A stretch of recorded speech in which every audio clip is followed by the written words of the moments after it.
देखिए ABCD एक समांतर चतुर्भुज है। इसमें आपको x और y का मान ज्ञात करना है, जबकि हमें दिया गया है angle A is 120, angle B 5x plus 10 degree, angle C 6y degree और D जो कि हमें मालूम नहीं है। ठीक है ना। अब हम जानते हैं समांतर चतुर्भुज में सम्मुख कोण बराबर होते हैं। समांतर चतुर्भुज में क्या होता है, ऐसा लिखो आप, समांतर चतुर्भुज ABCD में सम्मुख कोण बराबर होते हैं, यानी कि कोण C किसके बराबर है, कोण C कोण A के बराबर है। इसका मतलब क्या हुआ, इसका मतलब हुआ 6y 120 के बराबर है। इसका मतलब y बराबर कितना हुआ, 120 बटे 6, 120 बटे 6, 6 गुणा में बटे में आ गए, 6 से काटो, 6 दूनी 12, 0 का 0, 0 का 0, तो y बराबर कितना हुआ भैया, y बराबर 20। y का मान आ गया ना 20, y का मान निकल गया 20, यानी कि y का मान निकल गया। अब x का निकालना है। अब किसका निकालना है, x का मान निकालना है। No problem. देखिएगा अब हम x का मान कैसे निकालते हैं, देखिएगा अब आप बिल्कुल निकालेंगे, है ना। तो ये है आपका 5x प्लस x का मान हमें निकालना है ना। तो ये जितना होगा उतना ये होगा, है ना। जितने डिग्री का कोण B है उतने ही डिग्री का कोण D होगा, क्योंकि सम्मुख कोण है। सम्मुख कोण एक दूसरे के आमने सामने के कोण है, तो ये सम्मुख कोण बराबर होते हैं। तो ये भी 5x प्लस 10 होगा, ठीक है, ये भी इतना होगा, है ना। अब y बराबर 20, यानी कि कोण C का मान अगर आपसे पूछे बताओ कोण C कितने डिग्री का है, कोण C कितने डिग्री का है, तो कोण C का मान कितना दिया, 6y डिग्री, 6y डिग्री।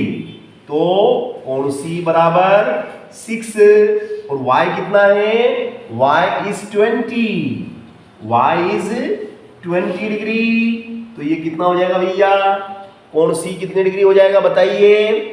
20 का पहाड़ा 6 बार बोलो, 20 का पहाड़ा अगर आप 6 बार बोलते हैं तो कितना आ जाएगा, कोण C कितना हो जाएगा आपका 120, 6 दूनी 12, 120 डिग्री। ये कितना हो गया भैया, 120 डिग्री, यानी कि ये 120 का है तो ये भी 120 का है। आमने सामने के कोण बराबर होते हैं, ये हमने यहाँ पे करके भी देख लिया, है ना। अब ये इसके बराबर है, और चारों कोणों का योग कितना होता है बताओ। किसी समांतर चतुर्भुज के चारों कोणों का योग कितना होता है,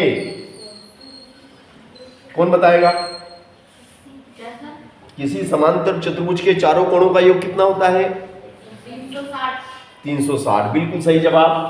किसी समांतर चतुर्भुज के चारों कोणों का योग 360 डिग्री होता है ना, क्योंकि चतुर्भुज की बात करेंगे तो 360 ही होता है ना। चलो, मतलब कहने का मतलब यहाँ पे ये है कि angle A plus angle B plus angle C plus angle D बराबर 360। Angle A plus angle B plus angle C plus angle D बराबर 360। अब A कितना है, A बोलो कितना, A इज 120, B कितना है भैया, B is 5x plus 10 plus C कितना है, C इज 120, D कितना है, D is 5x plus 10 is equal to 360, 360।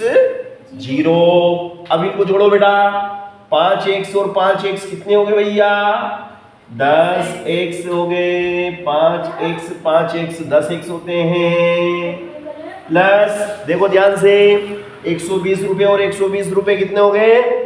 120 और 120 240, 240 250 260 बराबर में कितना? 360। बताओ x बराबर कितना होगा? अब एम्प्लाइज डेट कर दो।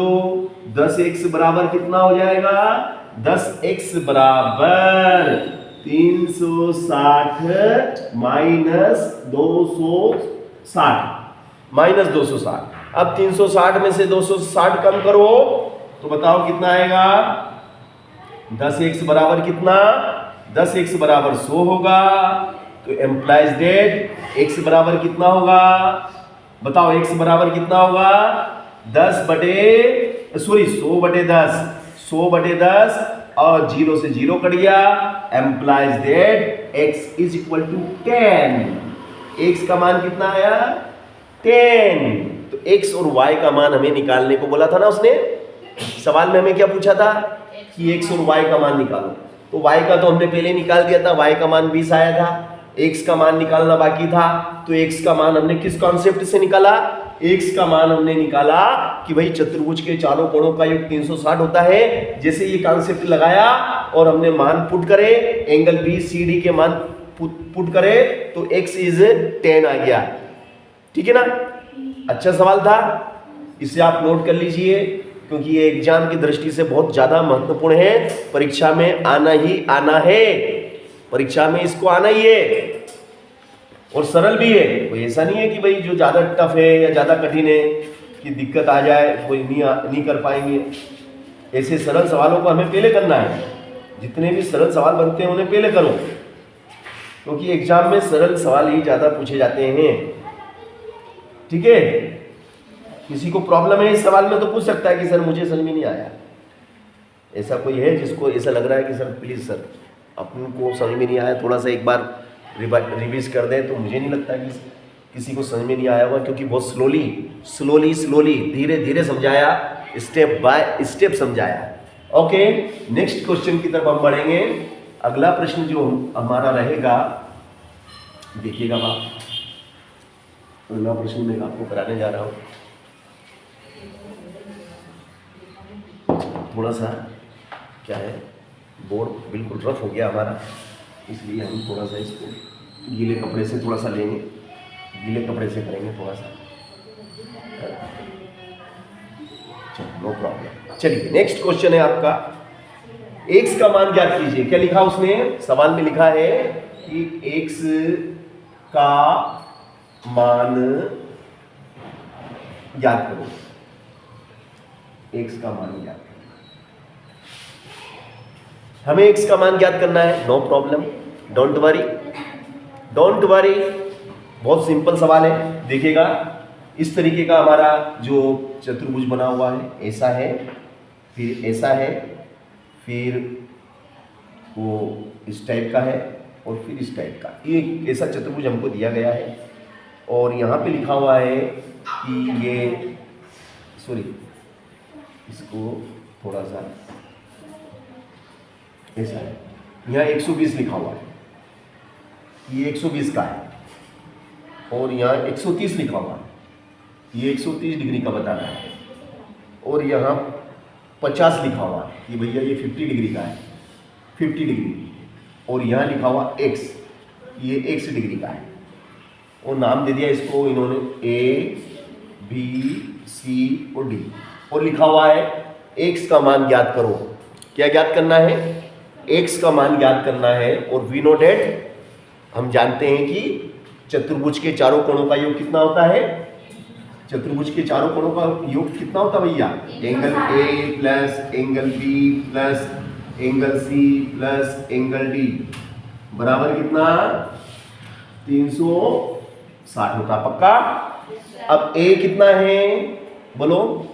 A इज 50 प्लस B कितना है? बोले 1 से। C कितना दिया? C इज 120 और D कितना दिया भैया? 130 इज इक्वल टू कितना? 360 तो 250 120 और 130 हो गए 250 250 में 50 300 कितने हो गए बेटा ये 300 plus x is equal to 360 therefore x is equal to 360 इसका हम उधर पक्षांतरण कर देंगे तो -30 and 0 therefore x is equal to 60 x is equal to 60 तो देखो हमने x का मान आपको निकाल के दिखा दिया x का मान निकालो तो हमने निकाल दिया कठिन के सरल